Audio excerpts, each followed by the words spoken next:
First story. My entitled stepmom got rid of everything resembling my mom and forced us never to mention her name in front of her. Now, she accuses me of having an affair and sleeping with my dad, just because I look like my mom. My delusional dad still pleases her, and has promised to get rid of everything resembling his ex. So I moved out and cut ties with them myself. My dad 50 and my mom 45 got divorced when I 21 was in first grade. My sister 18F and I have been doing fine going between houses since then. A few years ago, my dad met my stepmom 50F, and it was amazing to see him so happy that he finally met someone who loved him as much as he loved her. They got married 3 years ago, and ever since then, she's acted differently from me. My dad and I used to do everything together. He'd take me to work. We'd have dad-daughter dates. And he took my sister and me on family trips with just the three of us. My stepmom threw away everything that resembled my mom when she moved in. My jacket, which had my dad's company and my mom's name, was thrown away. Pictures from my parents' wedding went missing. She started crying and screaming when we talked about life before she came into the picture. Now she accuses just me and my dad of having an sexual relationship, which is not true whatsoever. He's not allowed to be home alone with me. We aren't allowed to go hang out together without her. I was wearing my snow gear. We live in Minnesota, so it's pretty cold. And she accused my dad of looking at me sexually. I was in giant snow pants and a huge coat. Heaven forbid I sit on the same couch as him. I was happy that he found someone who loved him, but I feel as if I'm being pushed further away from him. I try to be nice to her because her own kids barely talk to her anymore, but I'm finding it really difficult. I cry every time I visit because those two just end up in a fight about me while I'm here. I know he doesn't want to start over, but is staying with her worth losing a relationship with your own daughter? Edit. I want to add that my stepmom and I had a good relationship before they got married. We went shopping, exercising, and much more together like we were best friends. The issue started when my grandmom's mom passed away 1.5 years ago and mom moved in with my grandpa, who happens to live 5 minutes away from my dad. I'm told I look like my mom all the time, so it could be because she's threatened by my mom somehow, even though both of my parents have said that even if they were the last 2 people on the planet, they'd rather die than repopulate with each other. Edit 2. Hi everyone. I first wanted to say thank you for all your support. I read each comment and try to respond to the ones that people have a lot of questions about. I also wanted to say that I've received many hateful DMs and comments saying I'm a troll and fake. I just want to say that my story is completely true. Others have experienced a similar situation based on mine. It's hurtful to think people think this is fake, but I can understand that this is a f-ed up situation. I wouldn't wish this situation on my worst enemies. Edit 3. I just wanted to answer a few of the questions I've been receiving. 1. Her boys 27, 25, and 22 had some communication, but not a lot. The 2 eldest come over once a month, and for holidays. The youngest hasn't been back for about a year. They all still contact my sister, myself, and my dad regularly. 2. My dad has tried to go to therapy with her, but it never works out, from what I hear.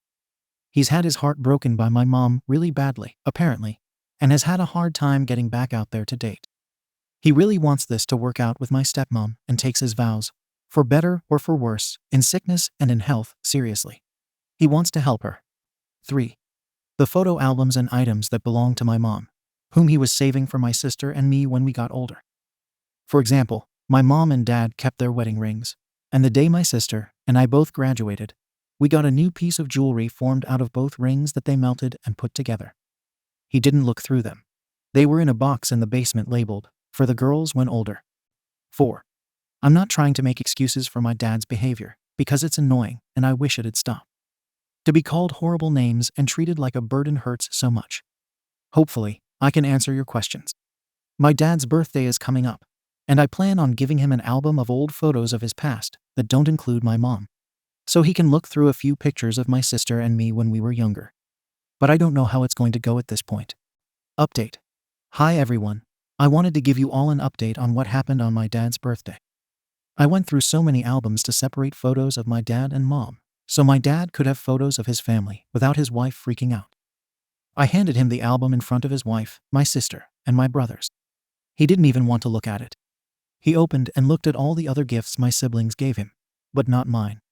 He put it to the side and said, "I'll try to look at it later." I was so hurt. I just started my car and went to my boyfriend's house for the night. Apparently later that night, my brother and sister heard my dad and his wife yelling at each other. She's claiming that he wants to go back to his ex-wife, my mom, and he said he'll get rid of the album if it'll make her feel better.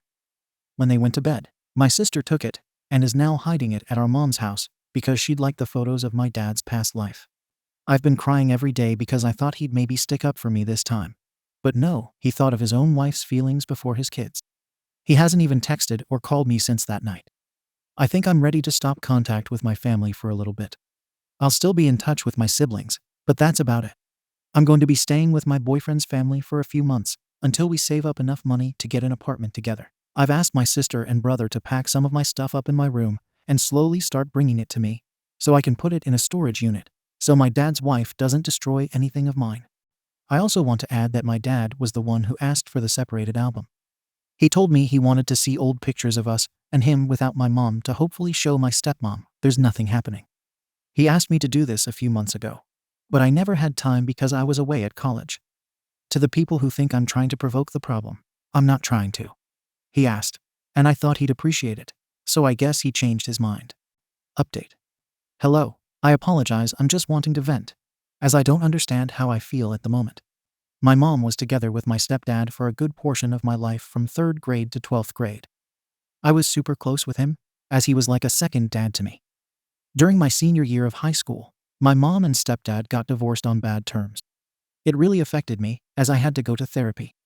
I wanted to keep in contact with him because we were so close, but my family ostracized me, saying they were very disappointed in me wanting to stay in contact with him for what he did to my mom.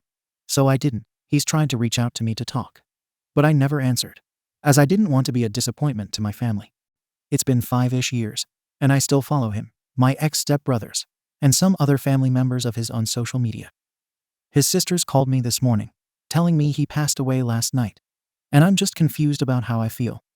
I'm sad, as he was like a second father to me. But I can't tell my family I'm sad, as they don't care that he passed. My sister has the same feelings as me. She's confused, but is highly influenced by my mom, and once they talk, she will say whatever. Anyway, I just wanted to vent because I feel so many emotions at once. It is sad, as it feels like I lost my second dad again. I am angry at my family for telling me I'm a disappointment and supportive when I wanted to stay in contact. I am angry at myself, as I am a pushover and people pleaser who was influenced by their family. I regret not staying in contact with him, as I thought about it a lot over the past few years. Second story. Entitled Stepmom thought she could sell my stuff, disrespect me in front of her new boyfriend, and order me around after my dad died. Not realizing I inherited the house she is living in, so I rented it out and kicked them out while they were away enjoying their honeymoon before going NC. I'm an only son. My mom died of ovarian cancer at age 55, 5 years ago. It broke my dad's heart. They had been together since college and were the same age, with my dad being a month older. I'm 22 and I'm about to graduate college with my degree in chemistry when the main events start to occur. I went to college on a full-ride scholarship. This is important later. My dad met my now stepmom when she was my mom's nurse at the hospital where she spent her final days. My stepmom, Grace, played all the right notes to gain my dad's trust. She was empathetic to him, nurturing and comforting me after my mom passed. I was 17 and old enough to sense that she was just trying to weasel her way into getting my dad's resources. But it was up to my dad if he wanted to be in a relationship with her. I was in my final year of public school and had just won a scholarship to attend college out of the country the following year. My dad mourned my mom for a year, and that whole time Grace would check in on him by phone every month or so, in my opinion, to scope out the possibility of sinking her hooks in him. After a year passed, Grace took the gloves off and went hard after my dad. Grace was only 40 when she and my dad started seeing each other. I didn't like her, but at the same time, my dad at least didn't seem so depressed anymore. So I tried to be less pessimistic about her and give her the benefit of the doubt. In my gut, I didn't trust her, though. But we are Scandinavian, and at least in my family, the son does not tell his father what to do or even offer any opinion. Grace is from the Czech Republic, if you're wondering.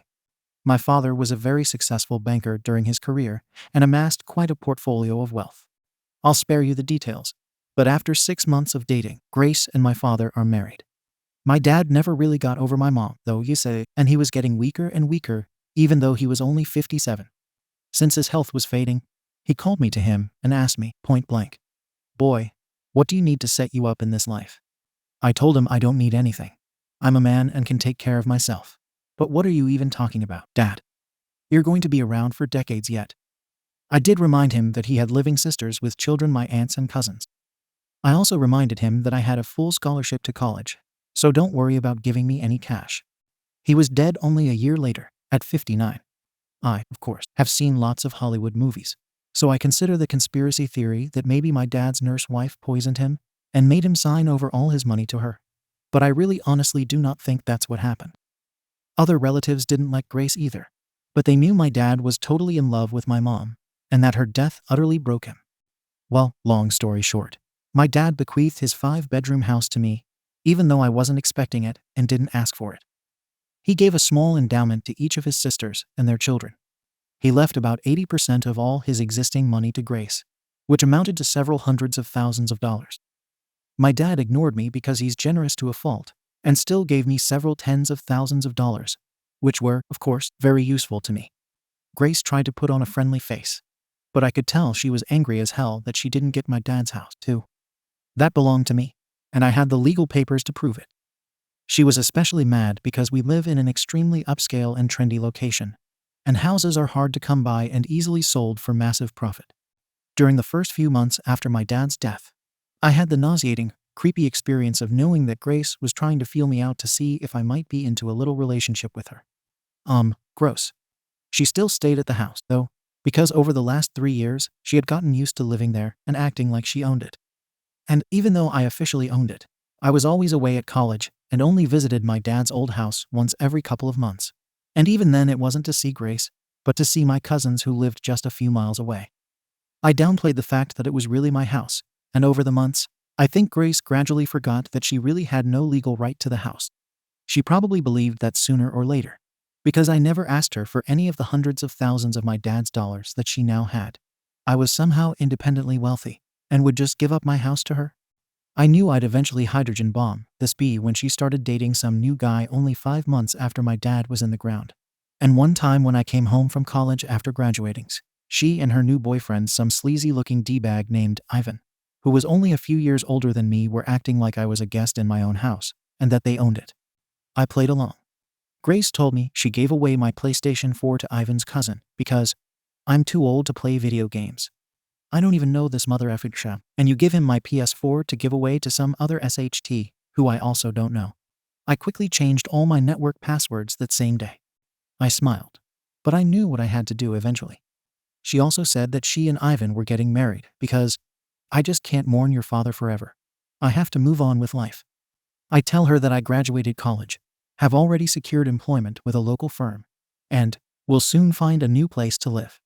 She looks thrilled, especially the part where it looks like I'll soon have a new place to live. Then, in a patronizing way, she tells me, "You always have a place in our house, though.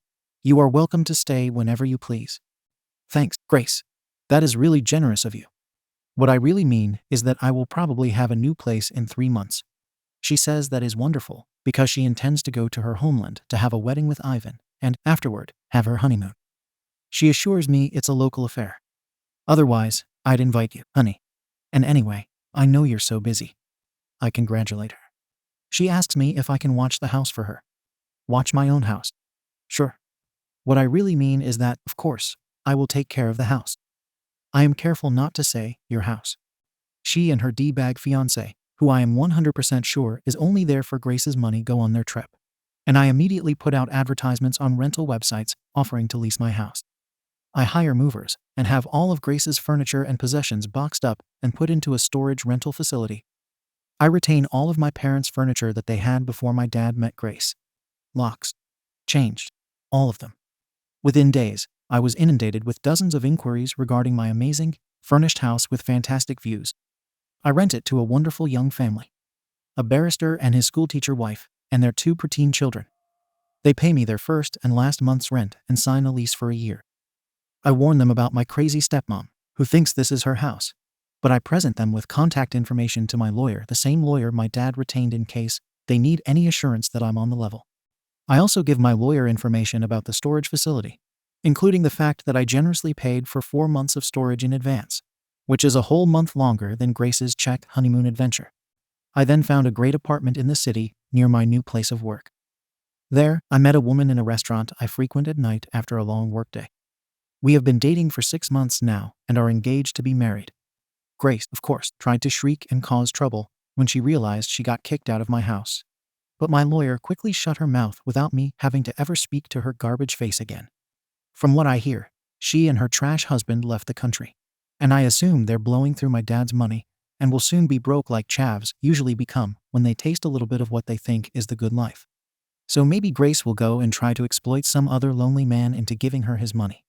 Speaking of money, the house that I rent out is generating so much money that I am not only able to help pay for my cousin's college, but I also moved into a larger apartment of my own with my fiancé.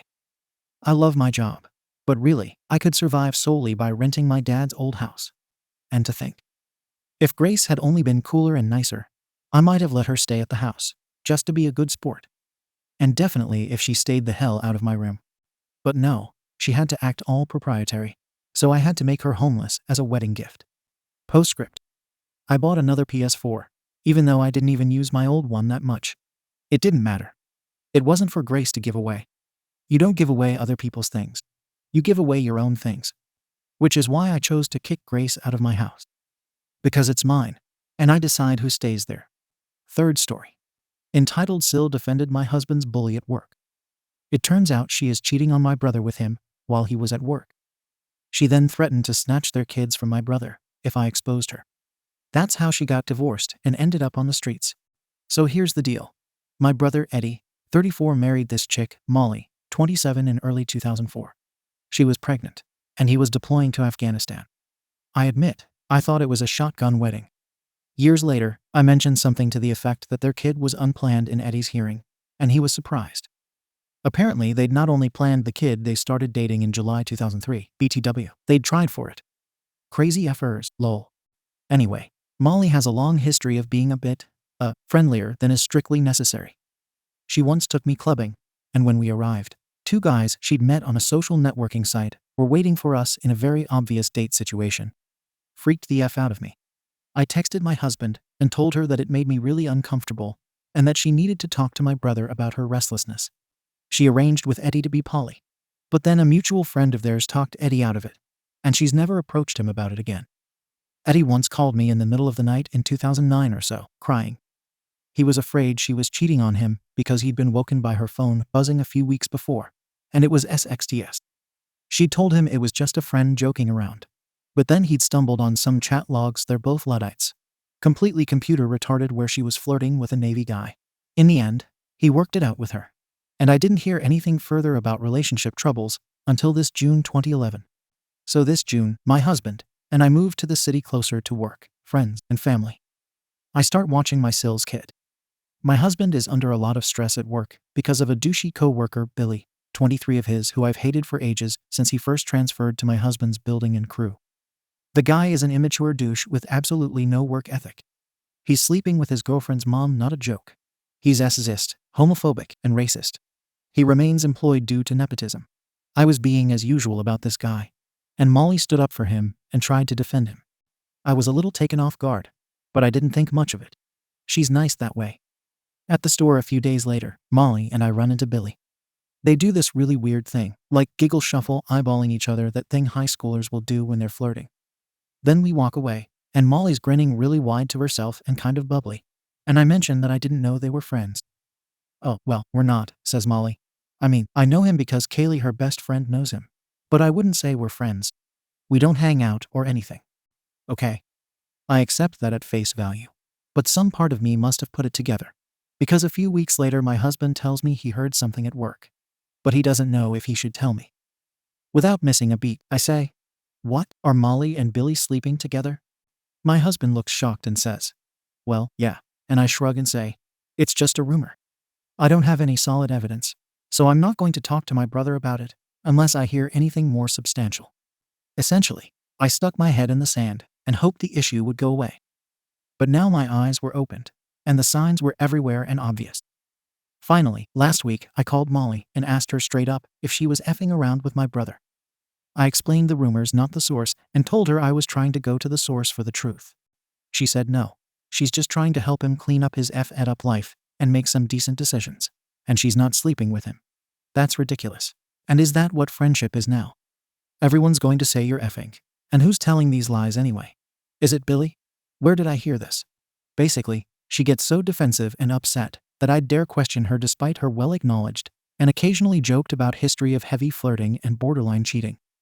Her over-denial is actually what convinces me 100% that she is in fact cheating.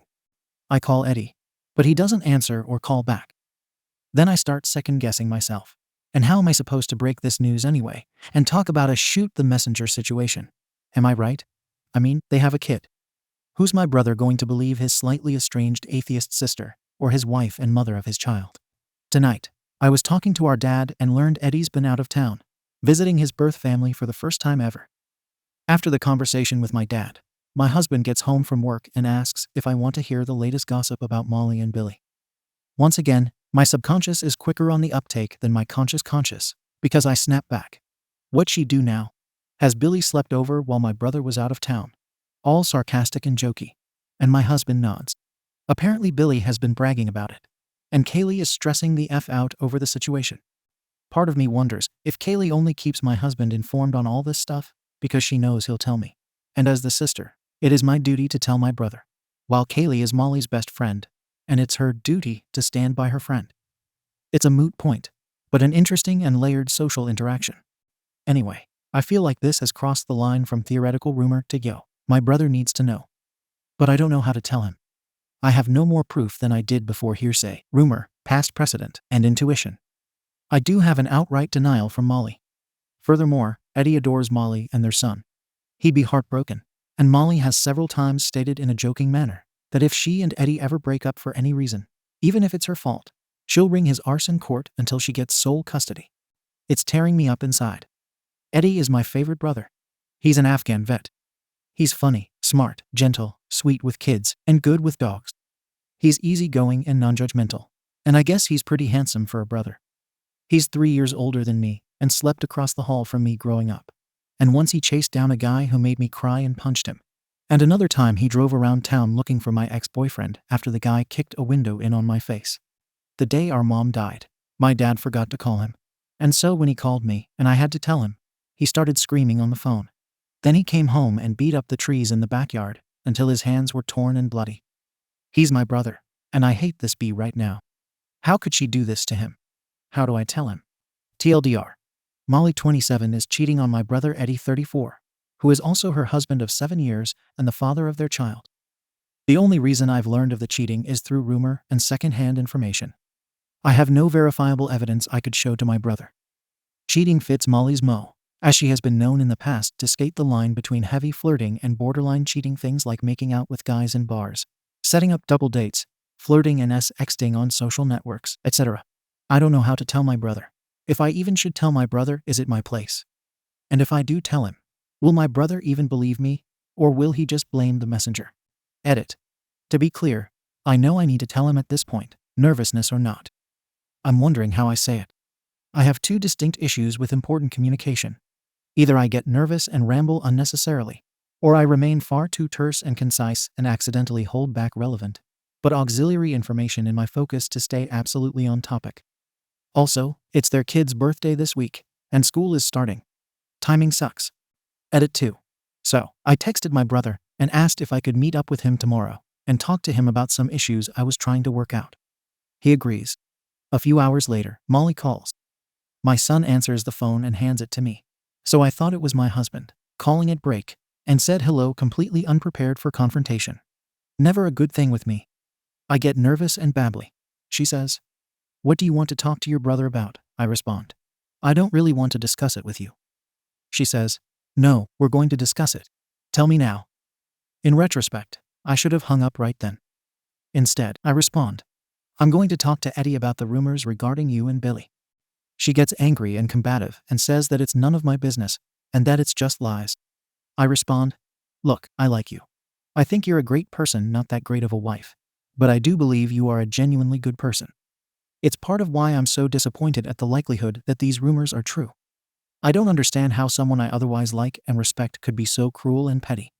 I hope the rumors aren't true. I hope you have valid proof and an explanation for everything. But given your personality, Given your past willingness to take flirtations too far and your past bordering on cheating, and given all the evidence, I think the rumors are true. And they've grown to the extent that I feel it's necessary to at least make Eddie aware of them. She hung up on me. I rather suspect she's going to try and end run around me, confess some, and try to pull damage control. This is speaking not from a rescue the relationship still love him perspective, but from a lifestyle perspective. Eddie is gainfully employed, well-liked, mature, responsible, and enjoys being a dad. Billy is gainfully employed for the moment, generally disliked, immature, irresponsible, and never watches his own child. Molly has no college education, lifestyle, or job skills. From a purely practical standpoint, she'll try to ameliorate any damage just to maintain her current lifestyle. Either that, or she's going to cast me as a relationship wreck. I don't know. All I can do is lay out the rumors I've heard and leave it up to my brother at this point. I just hope she doesn't manage to convince him not to come see me. Edit 3. I don't really think anyone's following at this point. But just in case anyone stumbles on this and wants closure, here's what's going on. Molly did indeed do an end run around me and broke up with my brother Eddie at their son's birthday party dinner, the day before I was scheduled to talk to Eddie. I have been unable to contact Eddie or speak to him since. My husband, and I then learned the following facts through workplace gossip. Remember, both Molly's best friend Kaylee and the guy she's sleeping with, Billy, work with my husband. Molly did not confess to the infidelities, but just told Eddie it wasn't working out and left. She's living with her mom right now. Molly has been monitoring Eddie's phone and email, and in all likelihood, it was not my brother I was texting with when I set up the meeting to talk to him. It was Molly. Billy and Molly consider what they have to be a relationship that they are building together. If so, Molly is not just a cheating, lying bee. She's also a effing moron. My brother is a committed, devoted, loving father and husband with gainful employment. Billy is a douchetard who ignores his own kid and is one step away from being fired from his part-time job. I haven't been able to contact my brother. I've sent him an email and some texts saying that no matter what his decision is, end it or work it out, I support him. I also told him that if he chooses to end the relationship, he needs to lawyer up and get his son away from the two stoners, drunks, partygoers, and unemployable losers. He told me to leave him alone, so now I'm just waiting for whenever he contacts me. Update. I received a request for an update, so here it is if anyone else is interested. Basically, my brother finally contacted me. We talked, and he said his marriage has been over for a while. This is just a motivating factor for divorce. He seems really cool and calm about it all, and pretty blasé. He's seeking an amicable divorce, and he wants to help her get off her feet and start her own life. My brother's always been a really good guy. In this regard, I feel like he's being too nice to her. She's a stoner and an alcoholic. She's manipulated and lied to not only her husband, but all her friends through this ordeal. And she's taking absolutely no personal responsibility for her actions. Anyway, my brother is moving on with his life otherwise. We've been able to hang out more often, and he took the MSF course, so yay. Thank you for watching the video. If you are interested in listening to these kinds of stories, we've got more in store for you. Simply subscribe to our channel, hit the like button, and share it with your friends.